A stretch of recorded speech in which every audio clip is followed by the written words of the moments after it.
પંચમહાલના ગોધરામાં ભ્રષ્ટાચારનો એવો નમૂનો સામે આવ્યો છે કે જાણીને તમને પણ નવાઈ લાગશે।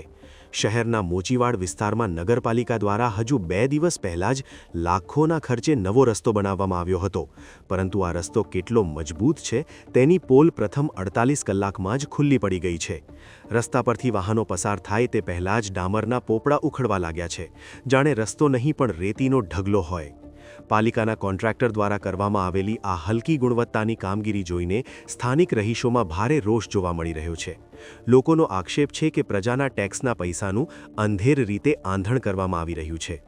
2 જ દિવસમાં રસ્તો તૂટી જતા હવે કોન્ટ્રાક્ટર સામે તપાસ કરી કડક કાર્યવાહી કરવાની માંગ ઉઠી છે। સવાલ એ છે કે શું પાલિકાના એન્જિનિયરોએ આ કામગીરીનું નિરીક્ષણ ઘડ્યું હતું?